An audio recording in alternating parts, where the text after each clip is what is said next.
नमस्कार, स्वागत है आपका मुनाफे की मंडी में। मैं हूं आपके साथ पूजा त्रिपाठी और आप देख रहे हैं ईटी नाउ स्वदेश। इस शो में हम आपको कमोडिटी मार्केट की तमाम खबरों का अपडेट तो देंगे ही, साथ ही इंट्राडे, पोजिशनल और लॉन्ग टर्म के हिसाब से भी आपको बेहतरीन कॉल्स देंगे। इसके अलावा आपको हाजिर बाजार की खबरों के साथ देश भर की मंडियों का भी अपडेट चलता रहेगा आपकी स्क्रीन पर ऊपर, तो वो भी अपडेट आपके सामने लेकर आते रहेंगे। आज शो में हमारे साथ 3 मेहमान भी जुड़ेंगे, लेकिन उसके पहले नज़र डाल लेते हैं इस वक्त कमोडिटी मार्केट से जुड़ी 10 बड़ी खबरों पर। और शुरुआत सबसे पहले करेंगे नॉन एग्री कमोडिटीज़ में। सोने से शुरुआत करें तो एमसीएक्स पर भाव 65,620 के पास कारोबार कर रहा है। कॉमेक्स पर भाव $2,162 के करीब ट्रेड कर रहा है सोना। और चांदी की बात करें तो वहां पर भी एमसीएक्स पर 75,590 के करीब चांदी में कारोबार हो रहा है। कॉमेक्स पर $25 के पास इस वक्त ट्रेड कर रहा है चांदी। क्रूड की बात करें तो यहाँ पर हल्की नरमी है। $86 के पास है ब्रेंट। एमसीएक्स पर 6,800 के करीब कारोबार हो रहा है। वहीं बेस मेटल्स की बात करें तो कॉपर में हल्की कमजोरी के साथ कारोबार हो रहा है। एमसीएक्स पर भाव ₹665 के करीब है। वहीं जिंक में भी हल्की कमजोरी, ₹220 के करीब जिंक में भी कारोबार होता हुआ दिखाई दे रहा है। अब आते हैं एग्री कमोडिटीज में। और जीरा की बात करें तो अप्रैल वायदा 23,170 के करीब 1% से ज्यादा की कमजोरी है वहां पर। धनिया अप्रैल वायदा ₹7,680 के करीब कीमतों पर दबाव के चलते यहाँ पर भी वीकनेस। हल्दी में बिकवाली हावी है और अप्रैल वायदा भाव ₹17,350 के ऊपर कारोबार हो रहा है यहाँ पर। ग्वारगम और ग्वार सीड पर नजर डालें तो यहाँ पर भी कमजोरी है। बिकवाली का ट्रेंड बना हुआ है। ग्वारगम में अप्रैल वायदा ₹9,955 के करीब। वहीं ग्वार सीड की बात करें तो अप्रैल वायदा भाव ₹5,160 के करीब। हल्की कमजोरी यहाँ पर भी देखने को मिल रही है। तो ये है कमोडिटी मार्केट से जुड़ी 10 बड़ी खबरें, 10 बड़ा अपडेट। एग्री और नॉन एग्री कमोडिटीज दोनों ही हमने कवर किया। अब चलिए गेस्ट को भी शामिल कर लेते हैं। और आज शो में हमारे साथ हैं केडिया कमोडिटीज से अजय केडिया, एक्सिस सिक्योरिटीज से देव्या गगलानी जी और रिलायंस सिक्योरिटीज से जिगर त्रिवेदी जी भी हमारे साथ मौजूद हैं। आप तीनों का ही बहुत बहुत स्वागत है शो पर। सबसे पहले अजय आपसे शुरुआत करेंगे। राय दीजिए सबसे पहले कच्चे तेल में, क्योंकि यहाँ पर हम काफ़ी एक्शन देख रहे हैं। 4 महीने के रिकॉर्ड स्तर पर कच्चा तेल पहुंचा था। हालांकि आज हम हल्की नरमी देख रहे हैं, लेकिन कल $87 के आसपास के लेवल्स भी देखने को मिले। इस वक्त जो लेवल्स हैं 6,800 के पास कारोबार कर रहा है कच्चा तेल। कैसे लग रहे हैं आपको फंडामेंटल्स कच्चे तेल में? जियोपॉलिटिकल टेंशन जो डेवलप हो रही हैं, इन्हें आप कैसे देख रहे हैं और इसका असर आने वाले समय में कच्चे तेल की चाल पर कैसा पड़ सकता है? गुड मॉर्निंग पूजा जी। डेफिनेटली अगर कच्चे तेल की बात करें तो हमने देखा था कि पिछले 1.5-2 महीने से, मतलब जनवरी मिड से लेकर अगर हम मार्च मिड तक की बात करें तो ब्रेंट $81 के नीचे नहीं जा पा रहा था, 84 के ऊपर सस्टेन नहीं कर पा रहा था। मार्केट एक सीमित दायरे में ट्रेड कर रहा था, जिसके चलते ऐसा लग रहा था कि मार्केट में जैसे ही ब्रेकआउट आएगा तो कहीं ना कहीं एक बड़ी तेजी मिलेगी। 2 दिन पहले हमने देखा, मॉर्गन स्टैनली से भी अपडेट है कि Q3 में कच्चा तेल $90 तक दिखा सकता है। तो कुल मिला के मुझे लगता है कि एक तरफ हम सप्लाई साइड कंसर्न देख रहे हैं, जहां पे सऊदी, रशिया, इराक अपने अपने एक्सपोर्ट की कमी की है।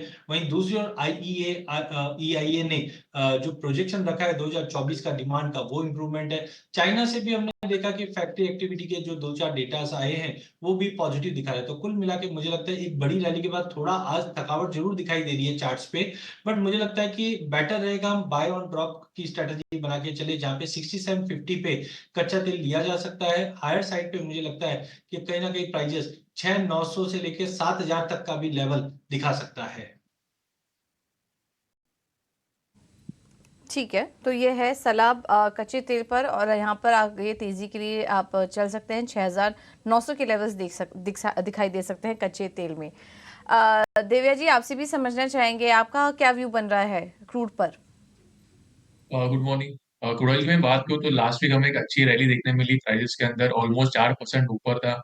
लास्ट वीक में भी जो न्यूज आया कि जो यूक्रेन ने ड्रोन अटैक किया था रशियन रिफाइनरी के ऊपर, तो उसके वजह से जो उनका जो आउटपुट है वो भी कम हो चुका है। और साथ ही साथ जैसे कि केडिया जी ने डिस्कस किया कि जो डेटा आए हुए हैं चाइना के ओर से वो भी काफी एंकरेजिंग आए हुए हैं, तो उसके वजह से as of now recent data का अगर हम नजरिया देखें तो वहां पे रिकॉर्ड आउटपुट, मतलब रिकॉर्ड यूज हुआ है क्रूड ऑयल का रिसेंट मंथ्स में, तो एक पॉजिटिव साइन है प्राइजेस के लिए। तो कच्चा तेल मेरा भी जो व्यू है बाय ऑन डिप्स का रहेगा, 6,800 का जो कॉल ऑप्शन है वो 200 के अराउंड बाय करके चले, स्टॉप लॉस हम 170 का रखे और टारगेट ऊपर में 240 का मेंटेन करें। ठीक है, तो ये है सलाह कच्चे तेल पर आपके लिए। जिगर जी, आपका भी व्यू जानना चाहेंगे क्रूड पर? सो WTI ऑयल $82 के नीचे अब जाना नहीं चाहिए। आई थिंक मुझे लग रहा है कि ये जो सेंटिमेंट पॉजिटिव रहा है पिछले 3-4 दिनों में वो कंटिन्यू करेगा एंड WTI 85-86 डॉलर तक देखने की शायद यहाँ पे गुंजाइश है।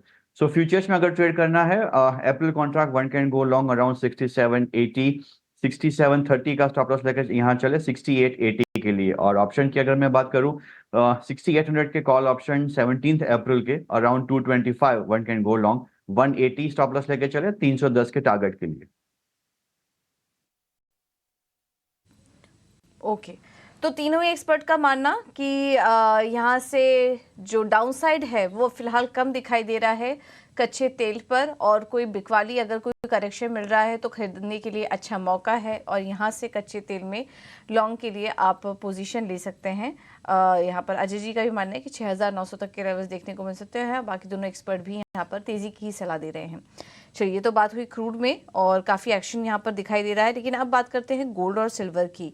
अजय जी, क्या व्यू बन रहा है आपका गोल्ड सिल्वर पर? अब अगला जो बड़ा ट्रिगर है वो तो फेडरल रिजर्व है, दो दिनों की बैठक, वहां पर फैसला आने वाला है, 20 मार्च को फैसला आएगा, और इस बार भी ब्याज दरों में बदलाव की उम्मीद नहीं की जा रही है। इनफैक्ट जून में भी जो बात हो रही थी उसके भी अनुमान अब कम हो रहे हैं। तो क्या अब यहाँ से आप सोने में हल्की वीकनेस देख रहे हैं? डेफिनेटली पूजा जी, मुझे लगता है कि जो हम ट्रिगर की बात कर रहे हैं, कुछ बड़ा ट्रिगर अब वो नहीं रहा, क्योंकि हमने देखा कि 15 दिन पहले CME फेड टूल पे बताया गया था कि 72% की प्रोबेबिलिटी के हम 0.25 का रेट कट जून में देखेंगे, बट अब ये दिखा रहा है 56।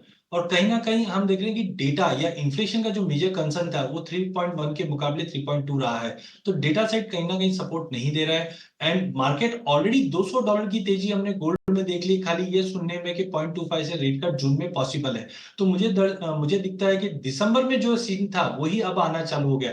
दिसंबर में हमारे पास प्रोबेबिलिटी थी कि मार्च में रेट कट होगा, और मैंने पहले भी कहा था कि अगर ये प्रोबेबिलिटी अगर थोड़ा भी शिफ्ट होता है मार्च से आगे मई जून में, तो इमीडिएटली गोल्ड में फॉल आएगा, और हमने लगभग $200 का फॉल देखा था 2140 से $1980। सिमिलरली अभी भी मुझे लगता है कि तेजी के लिए हमें दो तीन चीज चाहिए। पहला, कि 0.25 की जगह पे 0.5 या उसके बियॉन्ड रेट कट होगा। दूसरा, कि जून के मुकाबले अगर हम मई में रेट कट सुनेंगे तो पॉसिबल है, अदरवाइज मुझे लगता है सोने में कम से कम हम 50% रिट्रेसमेंट का फॉल देखेंगे। $200 का लगभग $2100 के नीचे सोना आता हुआ दिखाई दे रहा है। तो करंट लेवल से बाइंग की सलाह नहीं है। हाँ, इनकेस कोई जियोपॉलिटिकल कंसर्न बढ़ जाता है या प्राइसेस वापस 2190 के ऊपर या डोमेस्टिक मार्केट में 66,200 के ऊपर जाता है तो ही तेजी करेगा, बट उसके लिए कोई बड़ी न्यूज होने की जरूरत है, बट वो अभी दिखाई नहीं दे रही। तो मुझे लगता है गोल्ड में और सिल्वर में कम आएगा करेक्शन, क्योंकि चाइना से हमने डेटा पॉइंट थोड़े अच्छे देखे, गोल्ड सिल्वर रेशियो में भी गिरावट है। बट कुल मिला के गोल्ड में 65,750 पे बेचिए, 66 का स्टॉप लॉस रखिए। इमीडिएट टारगेट तो 65,350 है, बट कुल मिला के मुझे लगता है कि ये हफ्ते में 64,600 700 तक के भी लेवल दिखा देगा। वहीं चांदी में भी मुझे लगता है कि गोल्ड के मुकाबले थोड़ा सा स्टैग्नेंसी रहेगी, बट 75,800 के करीब जाए तो बेच के चलिए, 74,800 तक का टारगेट हम चांदी में भी देख पाएंगे। ठीक है, तो चांदी के लिए फिर भी ट्रिगर्स हैं, लेकिन सोने में फिलहाल तेजी के कोई इमीडिएट ट्रिगर्स नजर नहीं आ रहे हैं। तो करेक्शन यहाँ पर बढ़ सकता है, क्योंकि अब जून में भी जो प्रोबेबिलिटी थी रेट कट की वो भी कम होते हुए नजर आ रही है। देविया जी, आपसे भी समझना चाहेंगे, शॉर्ट टर्म की तो हमने बात की, फिलहाल कोई बड़े ट्रिगर नजर नहीं आ रहे हैं, लेकिन लॉन्ग टर्म के लिए आपको चाल कैसी लग रही है सोने की? अगर किसी को एंट्री लेनी हो तो क्या ये सही समय है? कि मैं बात करूँ तो यस्टरडे सेशन में हमें एक शॉर्ट कवरिंग मूव देखने मिला था। मेन रीजन ये था कि जो जियोपॉलिटिकल टेंशन जो चल रहा है यूक्रेन और रशिया के बीच में, तो वो एक फैक्टर ने गोल्ड प्राइस को सपोर्ट दिया। ये डेटा ये वीक है, मैं बात करूँ तो डेटा हैवी वीक है। मॉनेटरी पॉलिसी हमारी फेड की, तो सबकी नजर उसके ऊपर रहेगी कि जो रेट कट का वो टाइमिंग है वो कब होगा। जैसे कि केड़े जी ने कहा कि अभी जो स्टॉक मार्केट के हिसाब से 52% प्रोबेबिलिटी है अभी रेट कट की in the month of June. पहले जो थी 10 दिन पहले ऑलमोस्ट 60% के ऊपर थी, तो प्रोबेबिलिटी अभी जो घट गई है तो प्राइसेस के लिए थोड़ी सी नेगेटिव होगी। तो उसके वजह से हमें डॉलर इंडेक्स में भी अच्छा मूवमेंट देखने मिला, ऑलमोस्ट अभी 104 की तरफ स्पॉट मार्केट जा रहा है और डेली चार्ट पे भी 20 डेज मूविंग एवरेज के ऊपर ट्रेड कर रहा है, तो वो एक पॉजिटिव, वो एक नेगेटिव साइन है सोने और चांद गोल्ड के लिए स्पेशली। तो गोल्ड के अंदर मेरा जो व्यू है, मतलब आपने जैसे कि कहा कि लॉन्ग टर्म में क्या है, तो लॉन्ग टर्म में जैसे कि केडिया जी ने कहा कि 50% रिट्रेसमेंट का प्रोबेबिलिटी है, जो भी करंट रैली जो आई थी $200 की। तो अगर $2100 के आसपास अगर आता है तो लॉन्ग टर्म में वहां पे एंट्री ले सकते हैं इन द स्टैगर्ड मैनर। और अगर मैं इंट्राडे की बात करूँ तो इंट्राडे हम सेल ऑन राइज कर सकते हैं। 65,850 के आसपास अगर प्राइसेस आता है तो वहां पे बेच के चले। स्टॉप लॉस हम 66,750 का रखें और टारगेट नीचे में 65,600 का मेंटेन करें। ठीक है। तो इंट्राडे में तो बिकवाली की ही सलाह, शॉर्ट टर्म में भी बिकवाली थोड़ा दबाव ही नजर आ रहा है सोने पर, और थोड़ा और करेक्ट हो जाए तब यहाँ पर आप एंट्री ले सकते हैं। फिलहाल फ्रेश एंट्री की सलाह नहीं दी जा रही है। जिगर जी, आप भी अपना व्यू शेयर कीजिए सोने चांदी पर, किस तरह से ट्रेड लेना चाहिए और क्या लेवल सही होंगे एंट्री लेने के लिए अगर खरीदना हो तो। Ditto view. यहाँ पे मुझे भी लग रहा है कि प्राइसेस में एक बार प्रेशर तो आना चाहिए। कॉमेक्स गोल्ड जब तक 2190 के ऊपर क्लोज नहीं देता है, नई रैली ट्रिगर होनी थोड़ी मुश्किल है।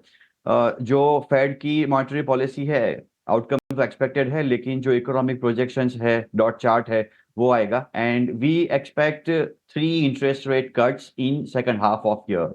जून की जो प्रोबेबिलिटी कम हो रही है, आने वाले दिनों में इनकमिंग डेटा ऑब्जर्व करना थोड़ा जायज रहेगा, बट जून के लिए चांसेस कम है, बट उसकी क्लैरिटी बहुत जल्दी हो जाएगी। बट मुझे लग रहा है कि किसी भी लेवल पे अगर बाउंस आता है फिर भी गोल्ड में बिकवाली करनी चाहिए। अप्रैल वायदा अगर मैं बात करूं, 65,650 पे हम शॉर्ट करके चल सकते हैं। 65,750 स्टॉप लॉस, 65,450 के टारगेट के लिए शॉर्ट टू मीडियम टर्म में गोल्ड में बिकवाली करना एडवाइजेबल है। ठीक है। तो ये है सलाह गोल्ड पर। चलिए अब आगे बढ़ते हैं, मेटल्स पर एक बार चर्चा कर लेते हैं। और आज हम मेटल्स में भी देख रहे हैं कि हल्की वीकनेस है, ऊपरी स्तरों से दबाव है। कॉपर और जिंक पे भी आधे से 1% की कमजोरी।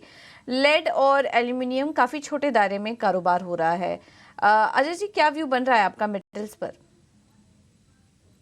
देखिए, मेटल ने काफी अच्छा सरप्राइज किया, खास करके अगर हम कॉपर की बात करें तो कॉपर में जैसे उम्मीद थी, क्योंकि जनरली एक सिल्वर कॉपर रेशियो है जो दर्शाता है कि कुछ ना कुछ कॉपर में बड़ा होने वाला था। तो हमने देखा 720 से मार्केट चला और 770 तक के भी ऑलमोस्ट हमने अचीव होते हुए दिखे। इसमें दो तीन कारण, एक तो चाइना से जो हमको एक सरप्राइज थोड़ा सा पॉजिटिविटी मिली, वो एक कारण था। टीसी चार्जेस का था और साथ में सप्लाई कंसर्न्स भी आते हुए दिखेंगे। बट करंटली मुझे लगता है फेड की मीट से पहले जो डॉलर में स्ट्रेंथ है, इसकी वजह से मार्केट पिछले 2 दिनों में एक सीमित दायरे में ट्रेड कर रहा है। हमने जिंक के प्राइसेस में भी थोड़ा पुल बैक आते हुए देखा है, बट डजंट मेक कि मुझे कोई बड़ा वीकनेस लग रहा है। मुझे लगता है कॉपर और जिंक, ये दोनों कमोडिटी पे अभी भी नजर रखनी चाहिए। जहाँ पे कॉपर में मुझे लगता है 762 के करीब मिले मार्च वायदा, तो लेके चलिए ऊपर में वापस 768 का लेवल मिल जाएगा। जिंक में आज अच्छा खासा करेक्शन वापस हमने देखा है, लेकिन फंडामेंटल मुझे अभी भी लगता है कि काफी स्ट्रांग है और रैली अभी भी बाकी है। तो मार्च वायदे के अंदर अगर हम 219 के ऊपर निकलते हैं तो यहाँ पे आप बाय करके चलिए, जो 223 तक के लेवल फिर से दिखा देगा। देव्या जी, आपके भी क्या व्यूज होंगे मेटल्स पर? कॉपर ऑलमोस्ट एलएमई कॉपर है ऑलमोस्ट 11 मंथ के हाई पे ट्रेड कर रहा है। लास्ट वीक हमें काफी अच्छी रैली दिखी प्राइसेस के अंदर, 6% ऊपर था प्राइसेस। मेन रीजन है कि जो सप्लाई कंसर्न जो डिस्कस हुआ कि चाइना के जो स्मेल्टर्स है उन्होंने प्रोडक्शन कट का जो एक एग्रीमेंट किया हुआ है, तो उसके वजह से प्राइस सपोर्ट मिल रहा है। साथ ही साथ एलएमई में जो इन्वेंट्रीज है वो भी लो लेवल पे है। तो दोनों फैक्टर्स जो है प्राइस सपोर्ट कर रहे हैं। साथ ही साथ जैसे कि मैं डिस्कस किया, जो डेटा जो आए हुए हैं चाइना के सब बेटर देन एक्सपेक्टेड आए, तो इंडस्ट्रियल मेटल्स को एक बूस्ट मिल सकता है लोअर लेवल पे। और अभी जो हमने करंट लेवल पे फॉल देखा हुआ है कॉपर के अंदर, मेन रीजन की जो डॉलर इंडेक्स है वो हाई पे चल रहा है, तो उसकी वजह से एक कमजोरी देखने मिली हुई है। और ये जो करेक्शन अभी आया कॉपर के लिए वो काफी अच्छा है, और मैं अपना लेवल जो है तो रिवाइज करना चाहूंगा।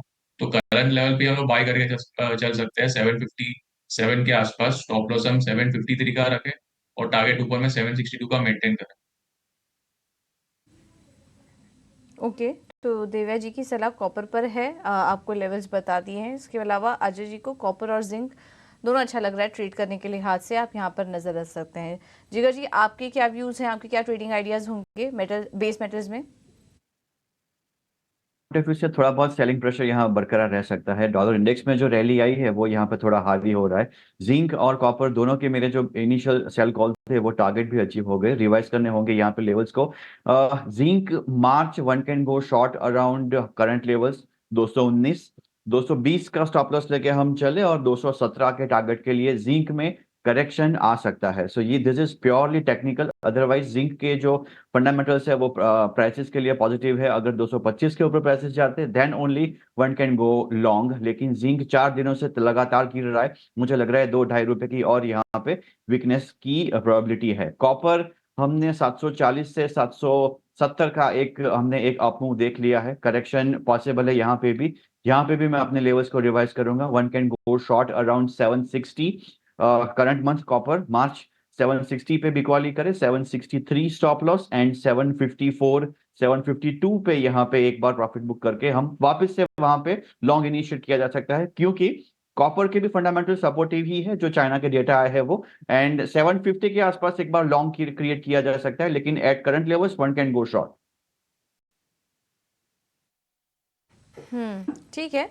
तो हम देख रहे हैं थोड़ी बिकवाली आई है, करेक्शन बढ़ा है बेस मेटल्स में भी, और सोने चांदी के में भी हम देख रहे हैं कि थोड़ी बिकवाली अभी हावी हुई है। तो एकाएक यहाँ पे गिरावट आई है, इस वजह से लेवल्स भी रिवाइज कर दिए गए हैं। रिवाइज लेवल्स आपको बता दिए हैं, इसे नोट डाउन कर लीजिए और उस अकॉर्डिंग आप ट्रेड ले सकते हैं। एग्री कमोडिटी से जुड़ी, लेकिन एक बार एक नेचुरल गैस पर भी सलाह ले लेते हैं, क्योंकि यहाँ पर हम तेज़ी देख रहे थे नेचुरल गैस पर। जिगर जी, आपकी राय लेंगे, क्या करना चाहिए वहाँ पर, क्या ट्रेड देख रहे हैं नेचुरल गैस में? तो नेचुरल गैस पिछले 3-4 दिनों से एक ही रेंज में है, 133 134 को ब्रेक नहीं कर रहा, ऊपर 145 146 को ब्रेक नहीं कर रहा, बट बॉटम में कंसोलिडेट कर रहा है। एक 15 दिन पहले भी एक डिप आया था 135 125 की रेंज में, वहां से मार्केट में एक अच्छा सा एक बाउंस भी आया था, पुल बैक 160 तक का। सो आई थिंक नेचुरल गैस में एक यहाँ पे कॉन्ट्रा कॉल लिया जा सकता है। One can go long in March contract around 140, 135 का स्टॉप लॉस लेके हम चले 150 के टारगेट के लिए। ओके, ठीक है। तो ये है सलाह नेचुरल गैस पर, टारगेट और स्टॉप लॉस भी आपको बताया। हल्की तेजी के साथ यहाँ पर कारोबार हो रहा है। अब बात करते हैं कुछ एग्री कमोडिटीज़ की। जीरे की बात करें, कमेंस में तो यहाँ पर बिकवाली हावी है, लगातार कई सत्रों से बिकवाली हावी है। 4 साल का ऊपरी स्तर भी छुआ था यहाँ पर, लेकिन उसके बाद से हम थोड़ा करेक्शन देख रहे हैं। जीरे में अजय जी क्या व्यू बन रहा है आपका? में वैसे देखा जाए तो मार्केट धीरे धीरे बॉटम आउट होता हुआ दिखाई दे रहा है, क्योंकि लगभग हमने पहले भी देखा है 23-23.5 का एक अच्छा बेस बन रहा है।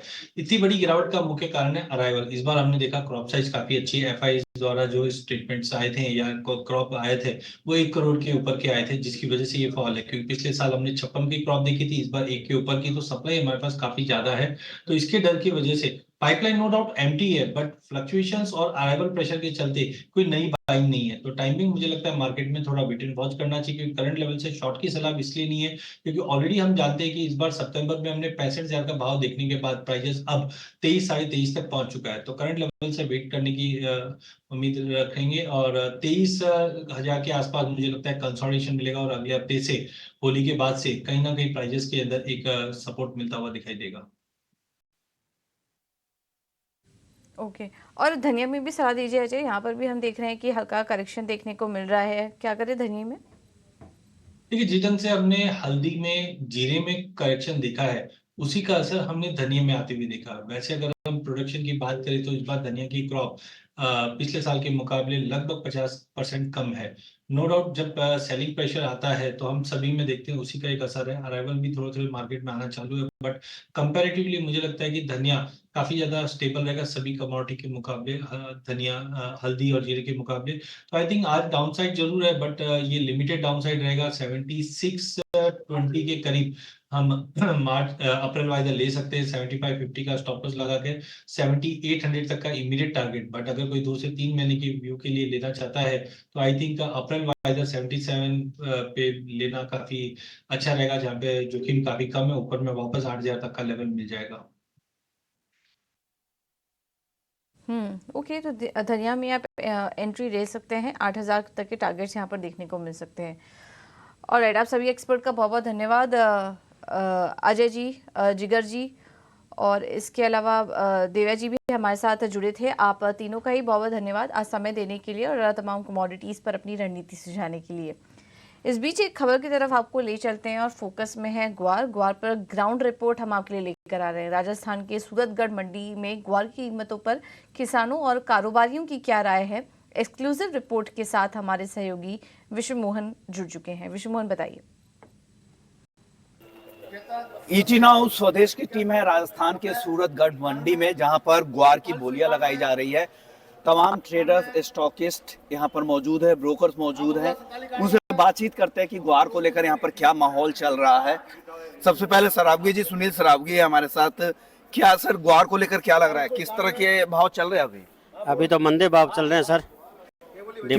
डिमांड कम है, मुझे ऐसा लग रहा है। ओके, आप ग्वार के ब्रोकर, आप बताइए क्या हो रहा है ग्वार में? सर ग्वार में डिमांड तो ठीक है, लेकिन थोड़ा सा बाजार दबाव में चल रहा है। क्यों, क्या वजह मानते हैं आप? डिमांड में थोड़ी सी कमजोरी है वैसे तो। किस क्या इंडस्ट्रियल डिमांड कम है या जो हाजिर की जो लिवाल है ग्वार सीड की उसकी लिवाल कम है। हाजिर लिवाल कम है? क्या वजह आपको क्या लग रही है? क्या सप्लाई जरूरत से ज्यादा है या नहीं, सप्लाई ओवरऑल नॉर्मल है, नॉर्मल सप्लाई है? आगे क्या लग रहा है आपको? आगे आगे 10-15 दिनों में मेरे को तेजी लग रही है, 500-700 रुपये। ओके, चलिए कुछ और ट्रेडर से बातचीत करते हैं। साहब जी आप बताएं क्या लग रहा है ग्वार को लेकर, क्या अनुमान आप लोग लगा रहे हैं? ग्वार में अभी हमें तो और मंदी लग रही है, अभी हैजर हावी हो रहे हैं इस पे, ओके तो सेलर ज्यादा हैं। ओके, तो अभी 200 रुपये की और मंदी लग रही है। 200 रुपए की और मंदी। इस मंडी में भाव क्या चला है सूरतगढ़ में ग्वार के? ग्वार इसमें 4900 रुपये की रेट बिक रही है डेरी, और जो पैड का है वो 5150 रुपये। ओके, 4900 से 5150 के बीच में। चलिए हमारे साथ एक और कारोबारी है, आप बताइए सर ग्वार में क्या हो रहा है, ग्वार के भाव किस तरह के हैं और आगे क्या ट्रेंड आपको दिख रहा है यहाँ? देखिए, सभी तेजी की आमना रखते हैं, लेकिन पिछला जो 2-3 साल अपन देखें, तेजी आती है लेकिन व्यापार ले नहीं पाता। वो और तेजी की उम्मीद में घाटा करता जा रहा है। तो मेरा तो ये विश्वास है कि बहुत ज्यादा इसमें उतार चढ़ाव आना मुश्किल है। ये 5000-5200 के आसपास बिकता रहेगा। कब तक ये रेंज? ये नई फसल अब कितनी सोइंग होती है, क्योंकि नरमे के भाव इस बार कम रहे तो उससे ग्वार की सोइंग बढ़े, तो उत्पादन बढ़ेगा तो निश्चित भाव कम होंगे। ओके, चलिए कुछ और कारोबारी से बात करते हैं। आपको क्या लग रहा है सर ग्वार में क्या हो रहा है और आगे क्या उम्मीद कर रहे हैं आप? मुझे तो ग्वार के ये 150 की मंदी हो रहा जाए, इससे ज्यादा मंदी नहीं लगती। ग्वार में तेजी लगती है। तेजी कब से? बस 5-7 दिन के अंदर। 5-7 दिन के अंदर तेजी? कितनी तेजी दिख रही है आपको? 300-400 रुपए क्विंटल की तेजी। 300-400 रुपए। आप सर, आप काफी अनुभवी हैं, पुराने खिलाड़ी हैं ग्वार के, आप बताइए आपको क्या लग रहा है ग्वार में? देखो जो ग्वार जो है वो एनसीडीएक्स की वजह से मंदा है। क्यों एनसीडीएक्स से? क्यों एनसीडीएक्स हैजर जो है वो काम कर रहे हैं, और वो जो है नजायज उसको दोबारा, इसके अंदर मार्जिन जो है वो कम से कम 10-15% जो है बिकवाड़ के ऊपर की जाए। अगर हाजिर में अगर बड़ी डिमांड रहेगी तो एनसीडीएक्स में हाजिर में डिमांड पूरी है। पिछले साल से जो है एक्सपोर्ट ज्यादा हो रहा है, हिंदुस्तान के अंदर फूड के अंदर खपत ज्यादा है, सारी बात है, लेकिन स्टोरियों ने बाजार दबा रखे है और कोई कारण नहीं है इसका मंदी का। कुल मार्केट का सिर्फ 10-15% वहाँ पर ट्रेड हो रहा है, तो 10% पूरी मार्केट को ड्राइव कर रहा है। कितना का ट्रेड हो रहा है देखो ना आप, वॉल्यूम 10-10 मिनट में 1 नग का ट्रेड हो रहा है, कहाँ ट्रेड है उसके अंदर, ये बताओ आप। तो वही तो मैं बोल रहा हूँ कि वो छोटा सा मार्केट आपको पूरे मार्केट को इसीलिए नहीं है, जो बिकवाड़ है वही हावी है उसके अंदर, स्टोरी है और कोई मतलब नहीं। आज आप यहाँ मंडी में ग्वार मांग लो 2000 कुंटल मिलता है क्या आपको? तो क्या आप चाहते क्या है, आप क्या करना चाहिए ताकि इस तरह इसके ऊपर एक तो मार्जिन बढ़ाओ इसके ऊपर। ओके, जो मार्जिन जो 4% या 5% जो बिकवाड़ के ऊपर है, उस मार्जिन को बढ़ाया जाए। कितना